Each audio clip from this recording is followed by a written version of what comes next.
Hello, it's Philip Cargom. Welcome to another Tea with the Druid session. And I hope this finds you well and that you're doing well.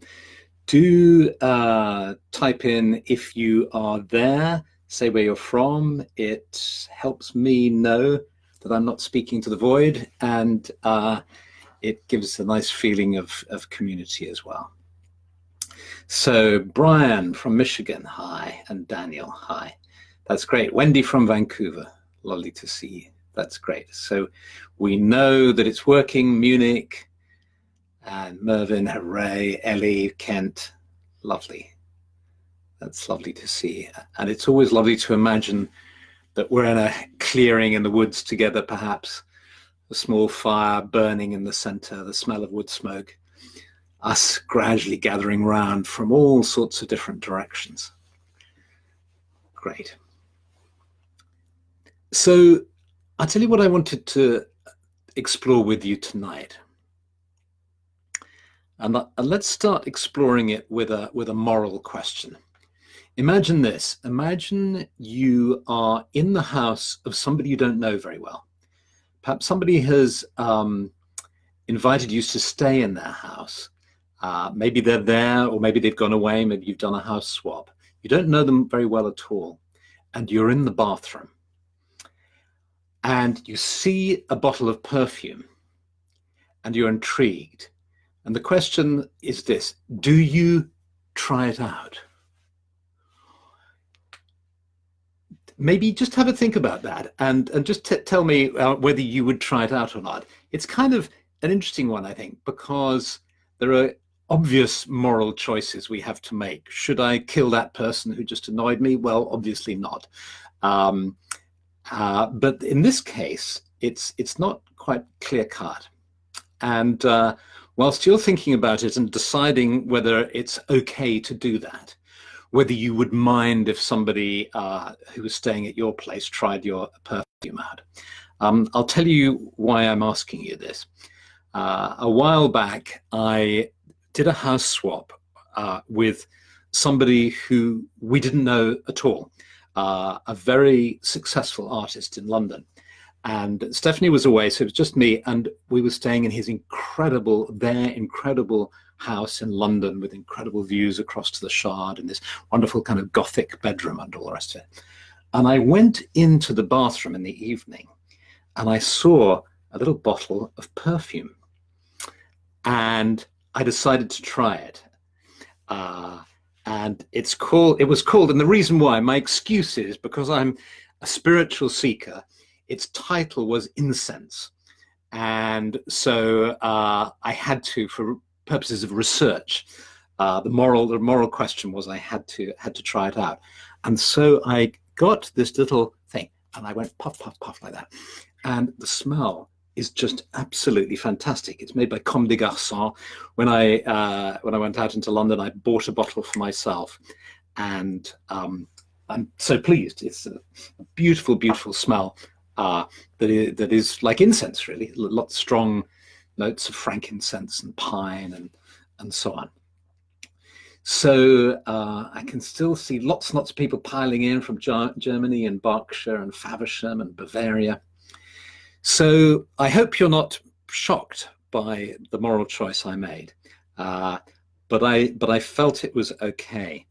And the reason I bring this up is well, why would one even question the fact? Well, because it's very personal, isn't it? I mean, you probably wouldn't do it if you went into the bathroom at, say, somebody you knew where you didn't know them very well, you were invited to a dinner party, and you went to the bathroom during the meal. You wouldn't spray yourself with it and come back out and sit down smelling of the lady of the house's perfume, would you? So it's kind of sensitive, and it's a very personal thing. It's a very personal thing, perfume. But I thought about it this morning because a plan I set in motion a year ago has come to fruition, and it was very simple. Petra had said, no, I wouldn't. Beth, I'd be too freaked out to touch anything. Mila, I wouldn't try it. Oh dear, help. Erica, I might give it a whiff. I would smell it, but not try it, says Brian. Gosh, I would not do that. I like my own smell. Hooray. Okay, anyway, we're all different. So this morning, I walked out of the house and I smelt this beautiful perfume in the air. And I was walking with Stephanie by the river a year ago to the day almost, when we walked past a bush that had the most beautiful fragrance coming from it. It was so beautiful. And it immediately sent me into this kind of transcendent state, it's a joyous state. And I found out what it was, and it's a plant called winter box.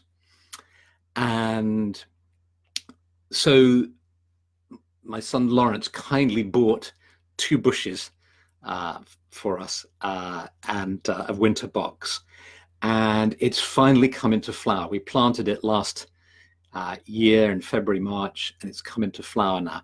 It's a box, little bush, has black berries and small white flowers, and the perfume that it creates is absolutely wonderful, absolutely wonderful.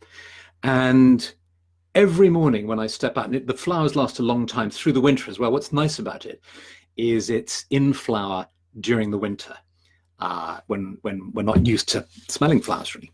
And when I connect with the smell, the first thing I noticed is the way it evokes for me both specific memories but also universal ones. What I mean by that is a universal experience. So what happens is it immediately summarizes for me, it reminds me of New Zealand, and we had a wonderful year there in 2000, and we spent a whole year there, and that smell seems to crystallize or to create in its essence all the memories of that wonderful year we spent in New Zealand in this one perfume. And then I thought about it as I stood breathing in and out the first time I smelt winter box. I thought, this is interesting, because on the one hand, what perfume is doing is it's being very specific. It's reminding us of specific memories, perhaps calling to mind a specific person, a specific time in one's life. And yet at the same time, I don't know if you find this, but I think it must be pretty universal. At the same time, it's non-specific.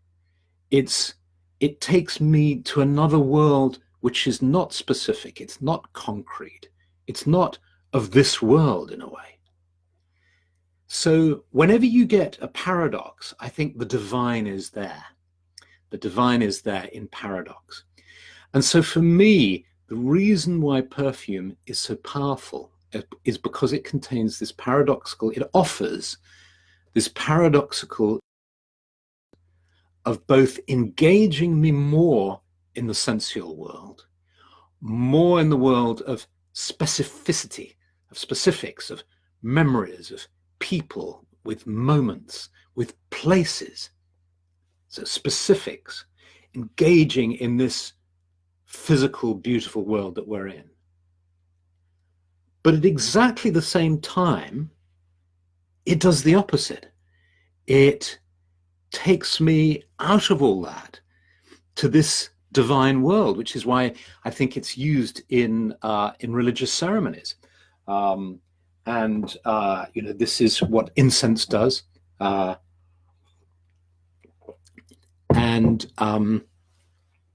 So excuse me, isn't that interesting that it can deepen our experience of this world, but also open us to an experience of the other world, to the transcendent.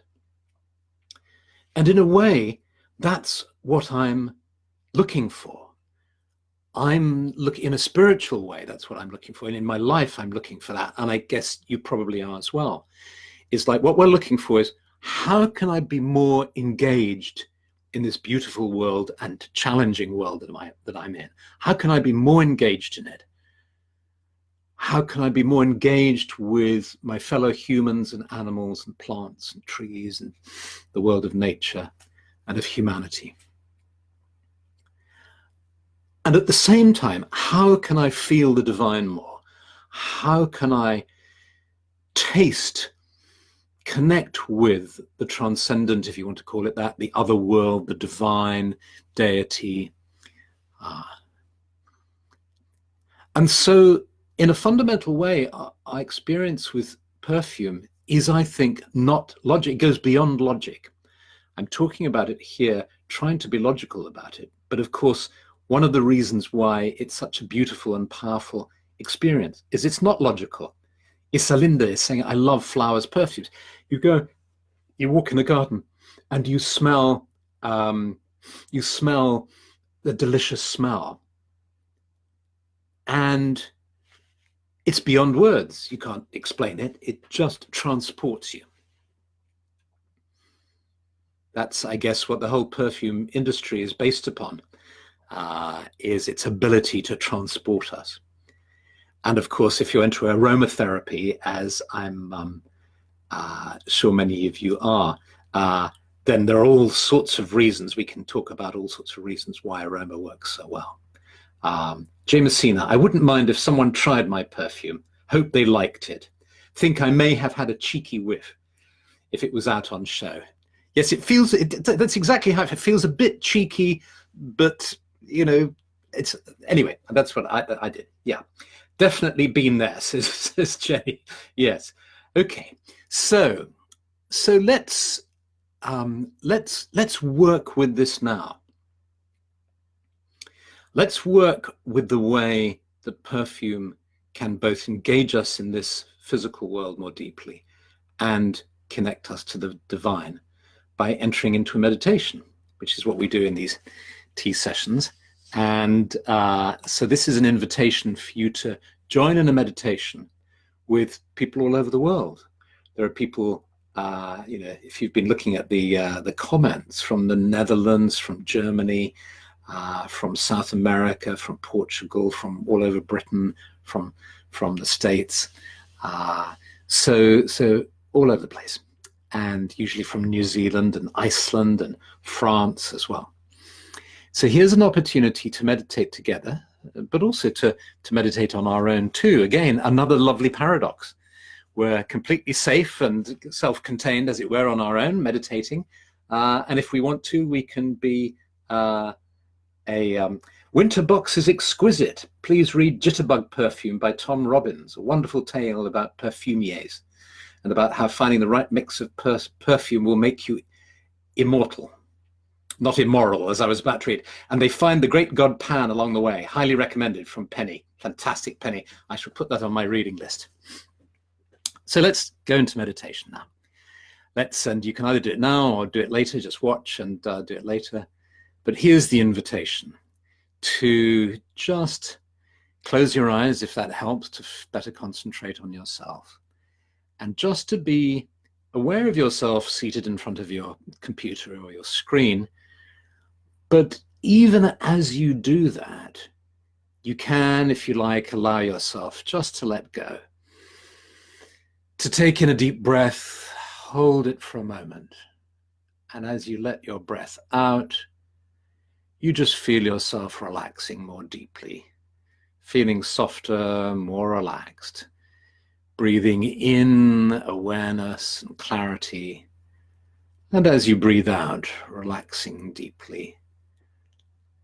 And if it helps, imagining that you're in a sacred grove, a clearing in the forest, in the woods, the earth beneath you. And you can sense the power of the earth, the stability of the earth. You sense all the life in the earth. All the creatures, the stones, the minerals, the water in the soil. And you just allow all your tensions to drift into the earth. Allowing yourself to tune into the energy of the earth, making you feel stable, relaxed, calm. And you become aware of the trees around you rooted deep in the earth.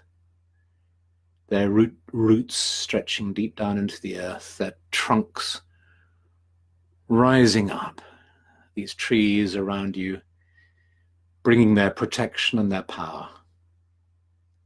Our brothers and sisters, the trees. Their branches and leaves stretching out above you. And you breathe in the trees, and it's possible that you can smell the trees, the smell of the forest. Breathing in and breathing out.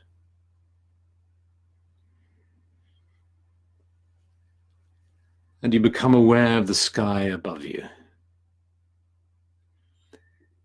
And as you breathe in the energy of the sky. And the energy of the sky meets the energy of the earth within the center of your being. And now, seated here in this grove, let's just do an experiment. Just close your inner eyes. So you sense yourself in the clearing. And then imagine, if you will, the smell of honeysuckle, one of the plants of the Ogham tree alphabet, the tree alphabet of the Druids. Somewhere in the grove there's some honeysuckle growing. And see if you can smell that honeysuckle.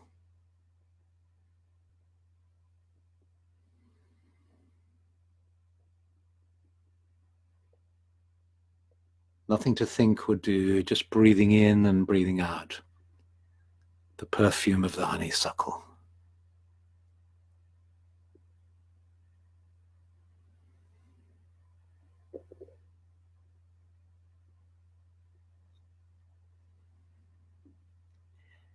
And if you can't smell anything, if you find it hard to sense this or imagine this, just try this. Try pretending that you can. Another word for imagining. Just pretend that you can smell it. Doesn't matter if you can't, just pretend you can. And just breathe it in and out through your nose.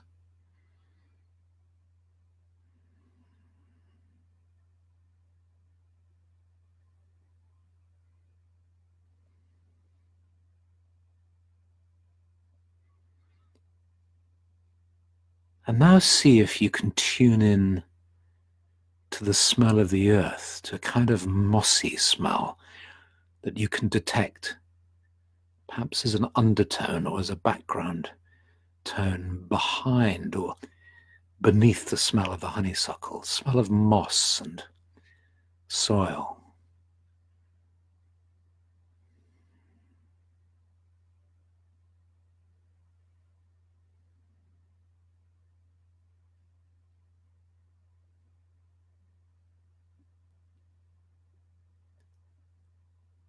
And again, if you can't smell it, or even if you can, but only faintly, think of it like a muscle that you're exercising. We're all exercising our imaginative muscles, if you like.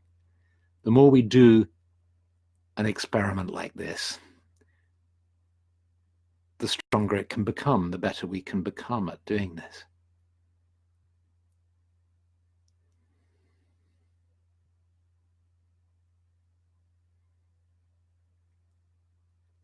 See if there's, am I imagining it, or can I smell hyacinth now?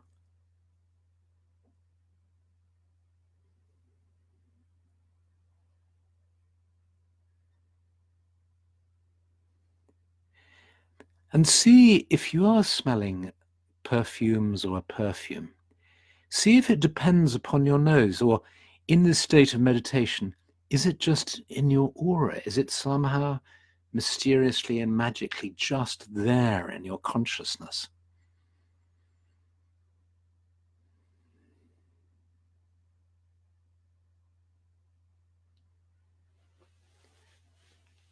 And feel what it's doing to your energy field. Is it perhaps bringing a color into your aura, into your energy field?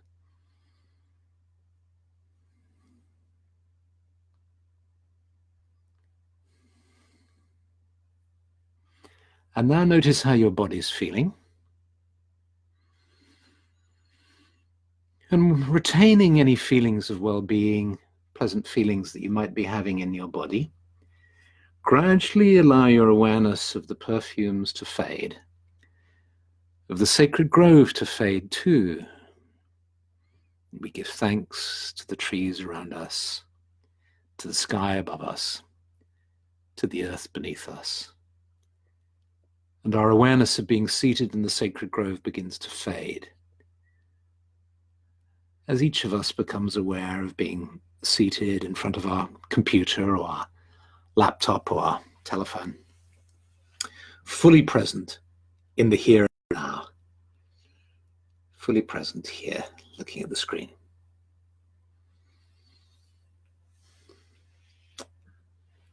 And now I'm reading some comments. Beth is smelling jasmine, honeysuckle, and rose.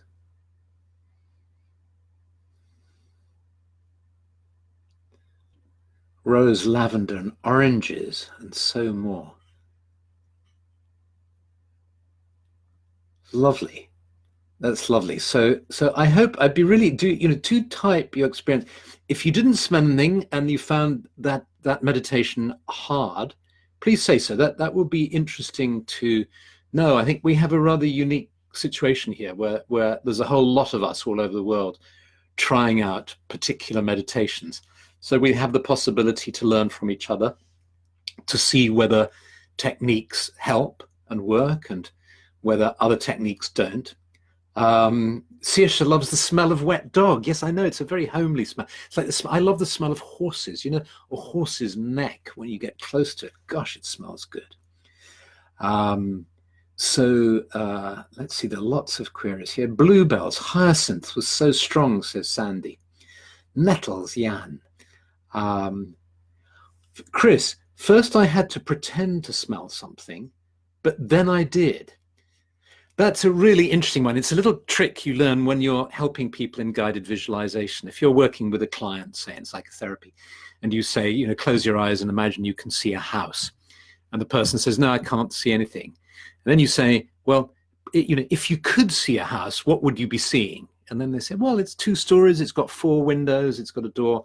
So it's just a way of kind of getting around our inhibitions and our beliefs that, perhaps we can't do things that we can. Brian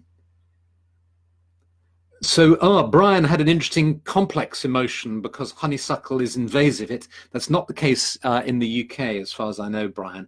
But in Iowa, apparently it's invading the oak hickory forest. So yes, a complicated emotion because smell touches on our emotions too and our thoughts.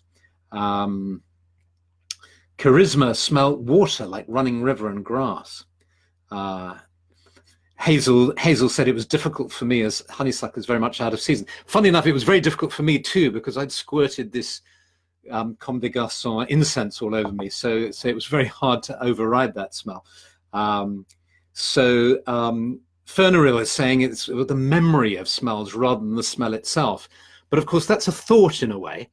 It'd be interesting to explore that and try and let go of your rational mind that's saying this experience is a memory and just experience it in its pure form without labeling it as a memory or as real in inverted commas. Gosh, how I love the smell of wet earth. Lovely. Oh, well, it seems like quite a few of you really did smell a lot of stuff. So that's great. So that's a meditation, of course, we can do it anytime. And what's lovely is to spend longer with it and to travel on it, just like one might travel, say, with a power animal, travel with a scent. In other words, every time your mind wanders away from the experience of the perfume, you just go back to it and just return to experiencing the perfume. Your mind goes away, you notice it. It's good that you've noticed it. This is good because it's training the attention. Your mind goes back to it. So it's a way of being mindful. It's a way of meditating. It's a way of training and developing the attention. So it's all good stuff. So have a lovely week. It's been lovely as ever doing one of these tea sessions with you. And I hope you have a wonderful, wonderful week. Much love, and see you again next week. Okay, bye. And I'll read all your comments and after I've had a cup of tea. Okay, bye.